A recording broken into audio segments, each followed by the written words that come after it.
Well, let's move from that intensity of the cup, right, in Gethsemane. Let's look at a different kind of surrender, and that's in Psalm 46:10. So it's the surrender of stillness, okay? What does the verse say? Be still and know that I am God. I will be exalted among the nations. I will be exalted in the earth. People love this verse, and I think everybody interprets it sometimes in a very different way. Sometimes surrender isn't really an action, okay? It's kind of a stopping. That's how I view the be still part. It's the surrender, as I said, of stillness. I am going to be still in front of Jesus. I'm not going to be going through my to-do list and my thing of, well, Jesus, like, take care of this person and take care. I'm not going to do all that stuff, okay?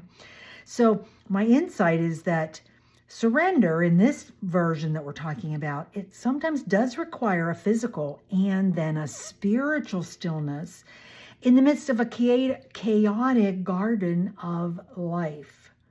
Now, in the kit, Faith Windows is always about windows we're looking through to see God and Jesus. Okay, that's what this whole, what am I on, 27 kits are always about that. But this time, I want us to look through to see Jesus' light. Sometimes, though, we have to be still to see his light clearly. So I often find that my mind is racing, even when my body is quiet. That happens to me all the time. And so this verse is an invitation for me to let that striving, and see, I have strivings on here, go. So I guess as I'm going to add this piece of ephemera, I want to think of it kind of as a boundary.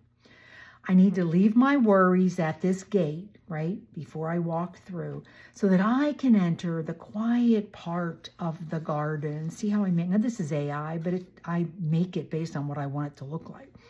That I can enter the quiet part of the garden.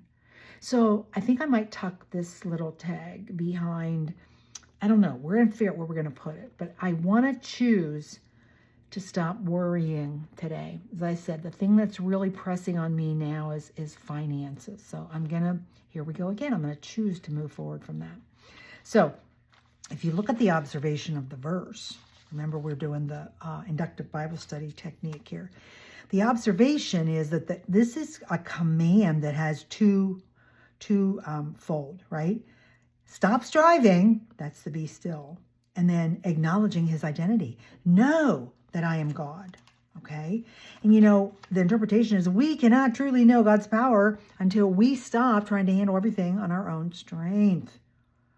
So the question is, in what area of your life is your striving preventing you from being still before God? Oh, what's that going to be for me today?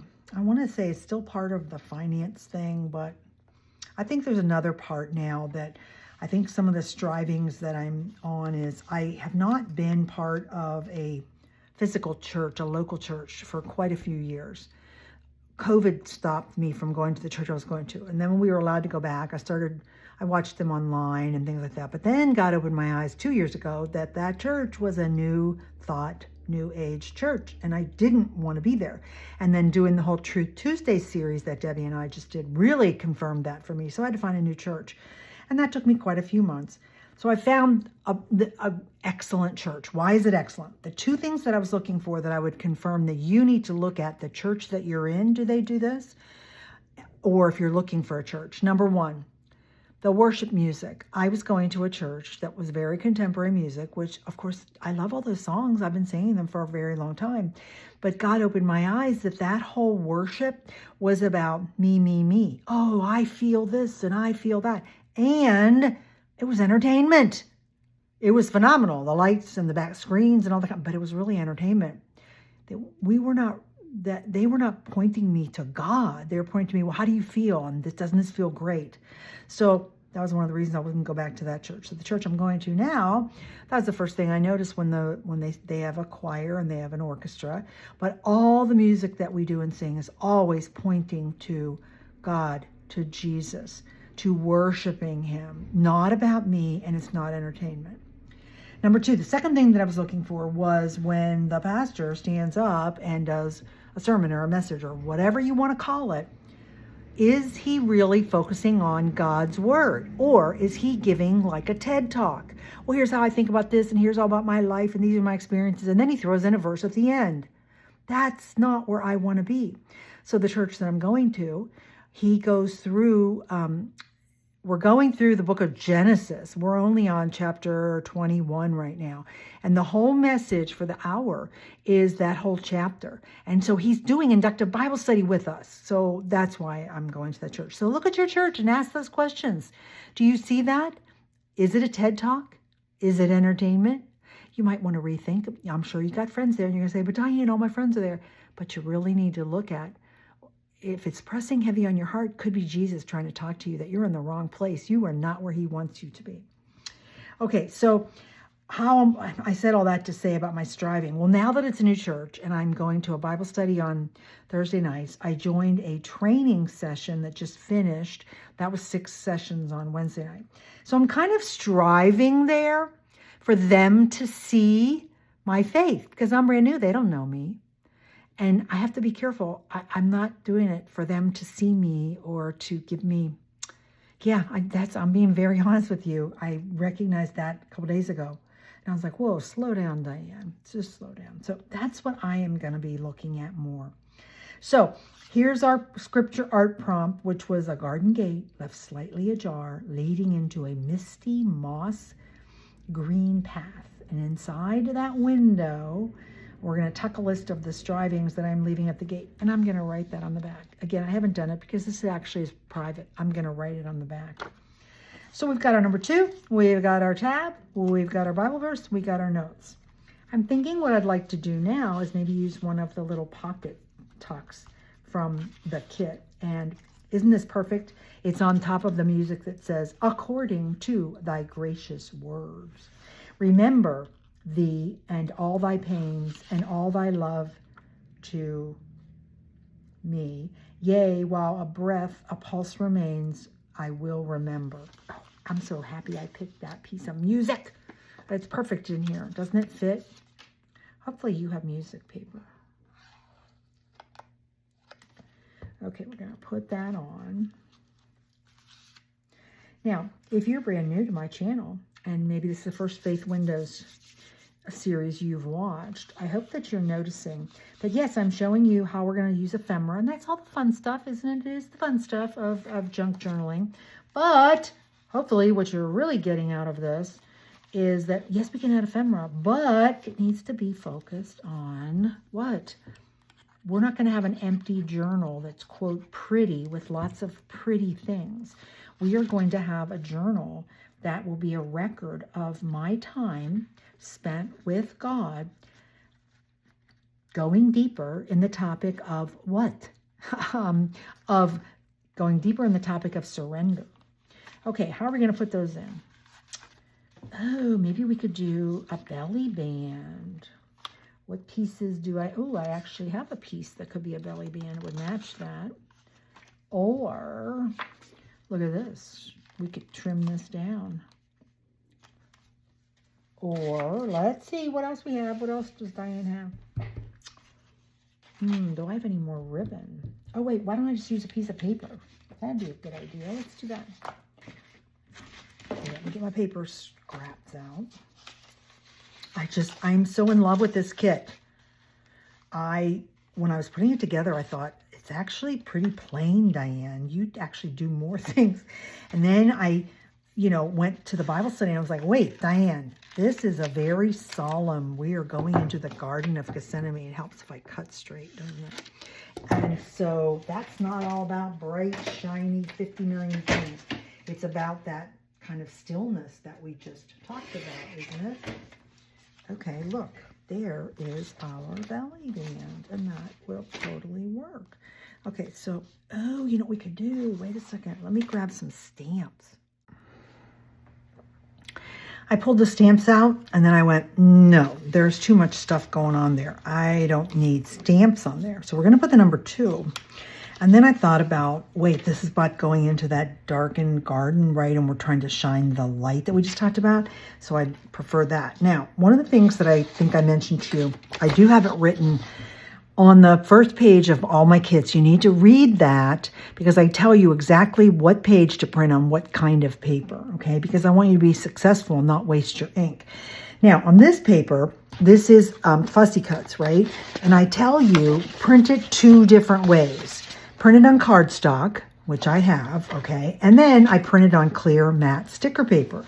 Now, the beauty of the sticker paper is sometimes then it's translucent, looks like it's part of the background. But if I stick this on here, you're not going to see it. It's going to be diluted. So in that case, I want this piece, but I want it in a piece of cardstock, okay? So I've gone ahead and cut that out. Just wanted to remind you about, that's just a better, it gives you more options is what I'm trying to say, right? So we're going to use some of our fussy cut graphics. This is going to be our, so let's play and decorate this first. Do I just want that? Like that? Remember why we edge things in a darker color, because it gives it depth and dimension instead of just a piece of paper sitting on something. The other thing is a design principle is you want things kind of touching. You don't want them floating everywhere. So I think that's what we're going to do. So we'll put this down first. Let's put this just a little to the side like that. And then, whoops. And then we'll put number 2. We're going to put it right like that. And then we will, again, I think I'm going to put the picture on top because you see the words will be underneath. Look how beautiful that is. Isn't that pretty? So yes, we've added belly bands. Oh, maybe we want to, I don't know why I love these little elephants, but I just do.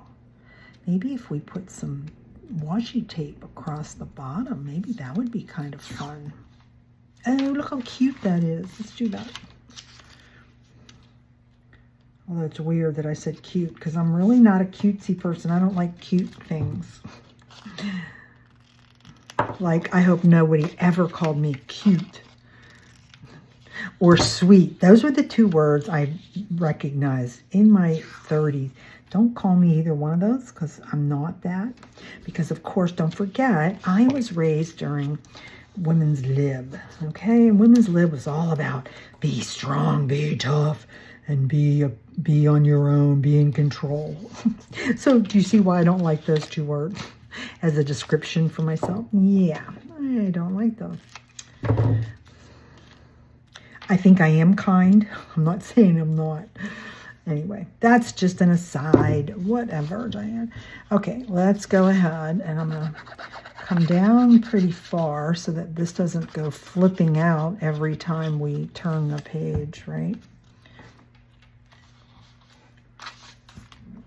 Okay, let's put that like that. And then we'll stick those in there. And we've got number 1 and number 2 are finished. I will close this video. I'm excited about adding God's Word into this journal. I hope you are enjoying this trip. We've made our pocket. We've got a back pocket in case I want to put things in there. And we looked at our first verse about surrendering our will, right? And saying, not as I will, but as you will, God. And then we talked about why are we even studying surrender? And then we looked at verse 2, which is everybody's famous verse, right? The be still. And so this surrender was about our stillness and then our acknowledging God as the sovereign one in my life and in the universe. So I hope that you will join me in the next video when we do verses 3 and 4, and also that you'll get to see how fun it is to add ephemera to a beautiful junk journal that ends up being filled with faith and God's Word. So please like the video, share my videos, make sure you're subscribed, and I'll see you in the next episode.